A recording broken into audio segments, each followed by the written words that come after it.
राष्ट्रीय सुरक्षा के नाम पर किसान आंदोलन को कवर कर रहे कई पत्रकारों को एनआईए नोटिस भेज रही है, लेकिन पाकिस्तान के बालाकोट में घुसकर हमला करने की सूचना पहले से एक पत्रकार को कैसे हाथ लगी, इस पर कोई नोटिस नहीं है। सरकार चुप है, लेकिन लोग सवाल कर रहे हैं कि विपक्ष कहां है, विपक्ष क्यों नहीं बोल रहा है, तो क्या विपक्ष के बोलने के बाद अब सरकार बोलेगी?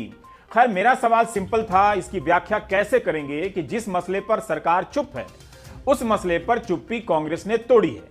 राहुल गांधी ने कहा कि जिस व्यक्ति ने हमले की पूर्व सूचना अर्नब गोस्वामी को दी है उसकी जांच होनी चाहिए और दोनों को ही जेल जाना होगा, लेकिन जांच नहीं होगी क्योंकि सूचना प्रधानमंत्री, गृह मंत्री, रक्षा मंत्री, एनएसए या एयर चीफ में से किसी ने दी है। पत्रकारों के पूछे गए सवालों के जवाब में राहुल गांधी कहते हैं कि अर्नब गोस्वामी को बचा लिया जाएगा। राहुल का आरोप है कि प्रधानमंत्री या राष्ट्रीय सुरक्षा से जुड़े 4 अन्य प्रमुख लोगों ने ही अर्नब को पाकिस्तान पर हमले की सूचना 3 दिन पहले दी होगी। यह कोई सामान्य आरोप नहीं है। 16 जनवरी से व्हाट्सएप चैट के हजारों पन्ने सोशल मीडिया में वायरल हैं। मुख्य धारा के अखबारों में खबरें छप रही हैं, वेबसाइट पर खबरें छपी हैं और कुछ चैनलों पर भी इसकी चर्चा हुई है। तब भी सरकार और सुरक्षा एजेंसियां चुप हैं, इस व्हाट्सएप चैट का खंडन नहीं कर रही हैं। कौतूहल का विषय यह भी था कि आखिर कांग्रेस क्यों चुप है? क्या उसके लिए यह बड़ा मसला नहीं है? राहुल गांधी कह रहे हैं कि भारत पाकिस्तान के बालाकोट में हमला करने वाला था, इसकी जानकारी तो पायलट को भी आखिरी वक्त में दी जाती होगी। पहले से सिर्फ 5 लोगों को पता था।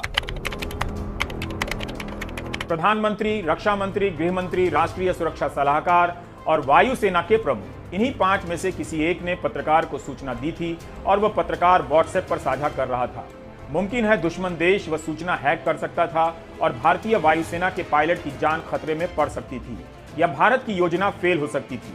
हैरानी की बात है कि इन 5 में से किसी ने अभी तक व्हाट्सएप चैट के बारे में कुछ नहीं बोला है।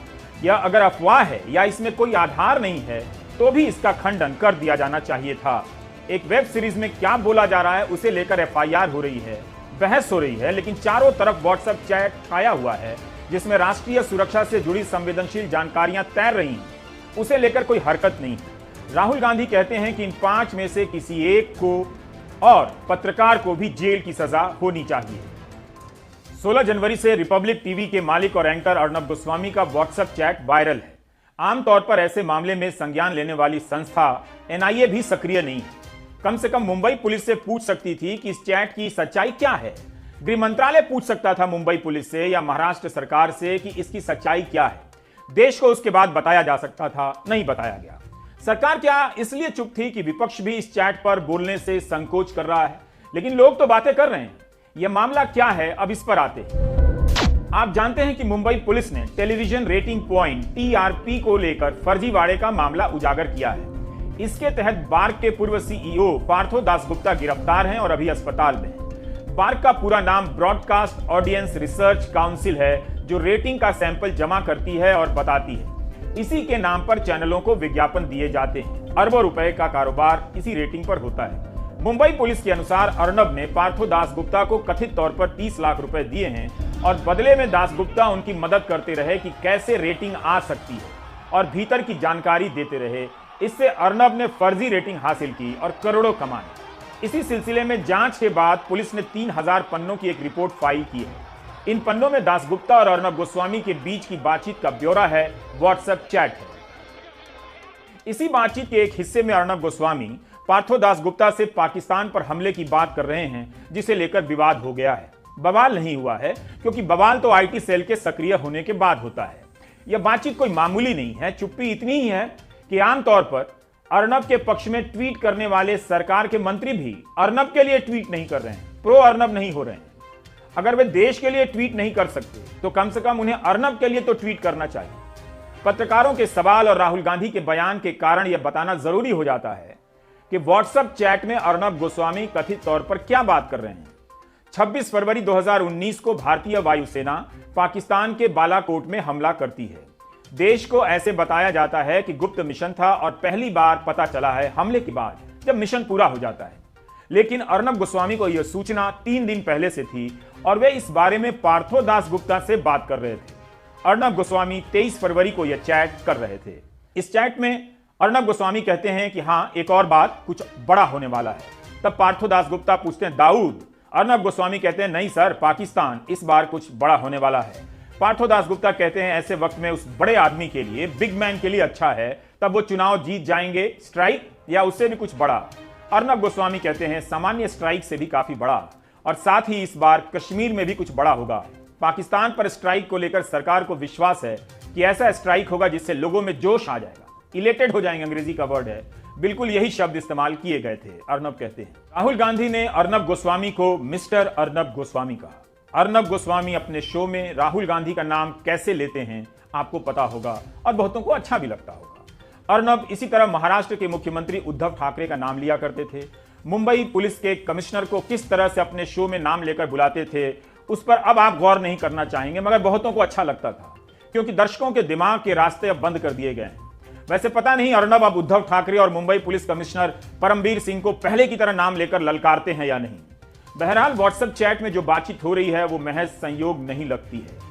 3 दिन बाद हमला होता है और उसी तरह 3 दिन पहले कश्मीर के बारे में उन्हें पता है, जो अपनी कथित चैट में कहते हैं कि धारा 370 समाप्त होने वाला है। ये सब कुछ पार्थो दासगुप्ता से कह रहे हैं और इसे मुंबई पुलिस को भी साबित भी करना है। इस तरह की जानकारी सिर्फ सुरक्षा के लिए भयानक नहीं है, बल्कि देश के लोकतंत्र के लिए भी खतरनाक है। इन 1 मिनट के लिए सोचिए कि अगर व्हाट्सएप चैट से यह जानकारी दुश्मन के हाथ लग जाती तो कितना बड़ा संकट आ सकता था। सीमित हमले की योजना व्यापक हमले में बदल सकती थी और फिर कुछ भी हो सकता था। अब जब आपको यह पता चल रहा है कि एकजुटता का यह खेल वोट के लिए खेला गया होगा, तो आप कैसा महसूस कर रहे होंगे? आप क्या इसलिए इस चैट पर चुप हैं और कोशिश हो रही है कि इसकी खबर गांव-गांव तक ना फैले, कि आप दुविधा में ना पड़ें? इसलिए इस कथित चैट पर सरकार को अब तक स्पष्टीकरण कर देना चाहिए था। एनआईए को संज्ञान लेना चाहिए था। 16 जनवरी से यह खबर सोशल मीडिया में वायरल है। यह चिंता से आगे की बात है कि राष्ट्रीय सुरक्षा की गंभीर योजना में टीवी चैनल को शामिल किया गया। इससे करोड़ों लोगों के विवेक पर हमला किया गया और चैनल ने करोड़ों रुपए से कथित तौर पर कमाने का जुगाड़ किया। अब देखिए, पिछले साल जून जुलाई के महीने में रिया चक्रवर्ती का मसला छाया था। व्हाट्सएप चैट ही तो था। आपको याद होगा कि इस तरह के चैट में रिया चक्रवर्ती की बातचीत का जिक्र आया और अर्नब गोस्वामी से लेकर गोदी मीडिया के सारे अर्नब आक्रामक हो गए। इस लड़की को सरेआम कैमरों से घेर लिया गया। ऐसा माहौल बनाया गया कि देखते देखते ये जेल की सलाखों के पीछे पहुंचा दी गई। यह भी तो व्हाट्सएप चैट है, तो फिर गोदी मीडिया के बाकी अर्नब क्यों चुप हो गए? आप अगर अब भी गोदी मीडिया के इस खेल को लेकर सतर्क नहीं हैं, तो महान भारत का वह लोकतंत्र बर्बाद हो जाएगा जिसे हासिल करने के लिए साधारण लोगों ने 150 साल तक कुर्बानियां दी, फांसी पर चढ़ गए। आपको समझना होगा कि किस तरह से 150 चैनलों के जरिए आज की राजनीति और चुनाव का खेल खेला जा रहा है। यह वो मीडिया है जो आप में से किसी को कभी भी रिया चक्रवर्ती की तरह घेर सकता है और पूरे देश को यकीन दिला सकता है कि आप अपराधी हैं। अर्नब के चैट की जांच होनी चाहिए। अर्नब को यह सूचना किसके जरिए मिली? बातचीत से मिली या अर्नब किससे मिलने गए थे, या अर्नब यूं ही कह रहे थे? क्या यह फैसला ऑफिशियल सीक्रेट एक्ट के तहत नहीं आता है? पत्रकारों को सूचना के अधिकार के तहत जुटाई गई जानकारी पर रिपोर्ट करने के कारण कई बार इस तरह के संगीन मामले लगा दिए जाते हैं, जेल भेज दिया जाता है। क्या आप समझ पा रहे हैं कि किस तरह देश के जनमत को भटकाने के लिए कश्मीर और बालाकोट हमले की जानकारी मीडिया के एक एंकर के साथ साझा की जाती है, और जो इस वक्त में जरूरत से ज्यादा आक्रामक हो जाता है, ऐसे वक्त में सरकार की वकालत करने लगता है, हमले के बाद अपने स्टूडियो में दौड़ने लगता है, हाँफने लगता है और सवाल करने वालों को ललकारने लगता है। क्या राहुल गांधी के इस आरोप में दम है कि इस मामले में कुछ नहीं होगा? एक जर्नलिस्ट को डिफेंस का सेंसिटिव इंफॉर्मेशन बालाकोट से पहले इंफॉर्मेशन दी जा रही है। उसी जर्नलिस्ट ने पहले कहा पुलवामा के बाद कि ये हमारे लिए बहुत अच्छा हुआ है। Reflection of the mindset of the prime minister, जो इनकी माइंडसेट है वो उनकी माइंडसेट। ये देखो हमारे लिए बहुत अच्छा हुआ है कि हमारे 40 लोग मर गए, अब हम चुनाव जीत जाएंगे। इतना तो कहना पड़ेगा कि जब यह व्हाट्सएप चैट सामने आया तो सबने सतर्कता बरती, किसी ने जल्दबाजी नहीं की। और यह अच्छा है कि व्हाट्सएप का चैट है, एक बार रुककर समझ लेना चाहिए, पता नहीं सही हो या गलत हो। सबसे पहले प्रशांत भूषण ने इसे लेकर ट्वीट किया, फिर कुछ वेबसाइट ने इसे खबर के रूप में बनाया। पहला सवाल ये खड़ा होता है कि इन व्हाट्सएप चैट्स की विश्वसनीयता क्या है, पहली बात तो मुंबई पुलिस ने बाकायदा अपने चार्जशीट के साथ एविडेंस के तौर पर लगाई है। दूसरी बात यह है कि इसको फैब्रिकेट करना, इतनी लंबी लंबी चैट्स, मतलब करीब 500 पेज से ज़्यादा की हैं, इतनी सारी चैट्स को फैब्रिकेट करना कोई आसान काम नहीं होता। और अगर उन चैट्स को देखा जाए तो उसमें जो डेट हैं और टाइम है और जिन इवेंट्स का जिक्र हो रहा है उससे साफ जाहिर है कि वो बिल्कुल ठीक बैठ रहे हैं। उसमें एक इंटरनल कंसिस्टेंसी है और उसमें एक रिंग ऑफ ट्रूथ है। जब इस तरह के डिटेल्ड एविडेंस को या चैट्स को देखा जाता है या वीडियोस को देखा जाता है तो उसमें ये चीज़ सामने आ जाती है, पता लग जाता है कि ये फैब्रिकेटेड हो नहीं सकती, कोई जना इतना डिटेल्ड फैब्रिकेट कर नहीं सकता। अब दूसरा सवाल है कि ये चैट्स क्या दिखा रही हैं। पहले तो ये दिखा रही हैं कि हमारा गोदी मीडिया जो है किस तरह से, अर्नब गोस्वामी किस तरह से सरकार के लैप में बैठा हुआ है, जिसको हम कहते हैं लैपडॉग मीडिया, और सरकार को फ़ायदा दिलाने के लिए, मोदी जी को फ़ायदा दिलाने के लिए सब अपने शोज़ और अपने डिस्कशंस उस तरह से कर रहा है। दूसरी तरफ वो ये दिखाता है कि सरकार के ऊपर इनका कितना इन्फ्लुएंस है, कि पार्थो दासगुप्ता अर्नब गोस्वामी से ये कह रहे हैं कि भाई आप हमको पीएमओ में कोई नौकरी दिलवा दीजिए।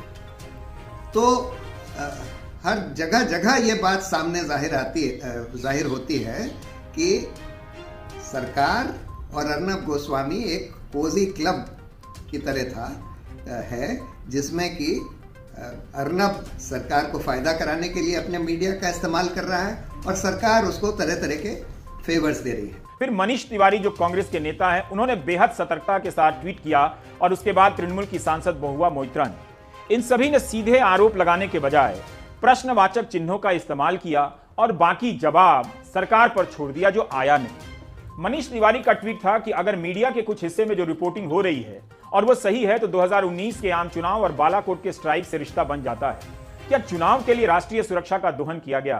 क्या इसकी जांच संयुक्त संसदीय दल से नहीं होनी चाहिए? राजद सांसद मनोज झा ने भी ट्वीट किया है कि यह डीप स्टेट का काम लगता है। तृणमूल नेता महुआ मोइत्रा ने भी ट्वीट किया था कि देश जानना चाहता है। व्हाट्सएप ऐप चैट से यह साफ साफ पता चलता है कि सरकार ने बालाकोट स्ट्राइक और धारा 370 के हटाए जाने की बात एक टीवी एंकर को पहले ही दे दी थी। ये क्या हो रहा है? क्या मैं ही हूं जिसे